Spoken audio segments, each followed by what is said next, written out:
is there are many ways.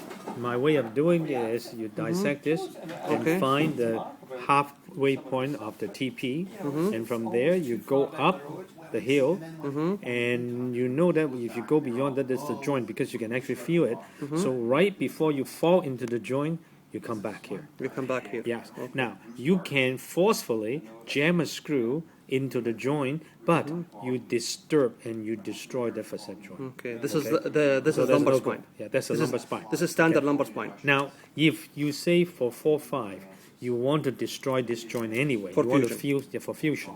So you can take a you can take a ronger just to take off this part, and you can actually see inside part, the cancellous bone of the pedicle, and you can easily jam it in. So just basically you see the cancellous bone like at the rim of cancellous bone, like right. The cone of the cancellous bone.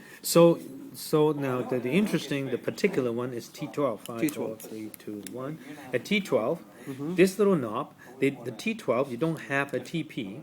Like you have TP, you have TP. You don't have TP, and that's the memory process. Now the memory process is slightly sitting sideways. Okay, so if you that's fine. If you take this thing off, now the base of this memory body is exactly the opening into the pedicle. I see. Let's make it the lateral point. Yeah, I already. So this is 12. What is 12? This is 12. This is 12. This is 12. Okay, so we just chomp it off and we just find it right away there. Use a big ronger to just take off here until it flush with the bone, and that cone of the cancellous bone is where you put the screw in. That's good. You don't go angulated, you just go straight. Okay. T12 usually is the narrowest of all the pedicle, so you just go straight down. So basically, T12 usually you use whatever the length is, but you usually use 4.5. No, T12 I use 6.5. 6.5? Yeah, 6.5. Isn't it narrow? It's okay. Okay. So T12 is 6.5, and the rest of the this is probably T1 because it's quite narrow. Yeah. So we usually might use 5.5. No, I use 6.5. 6.5 all the way up to about T8. T8 6.5. Yeah. And above this And we then can I go to use 5.5 5.5 and 4.5. Okay. Sounds now, good. Then go back up here.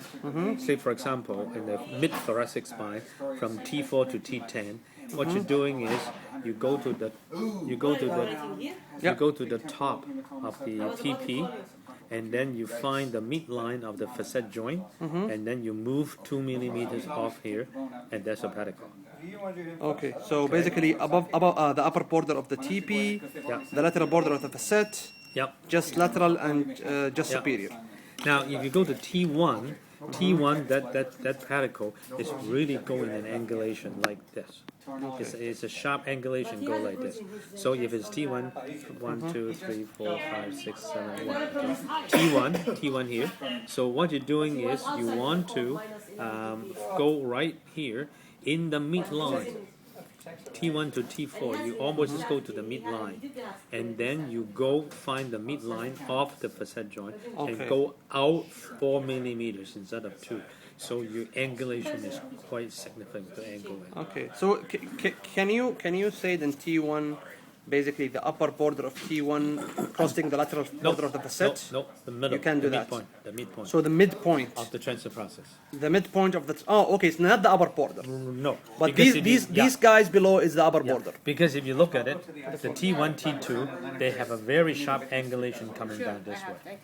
So if you go into the, so you go to the top.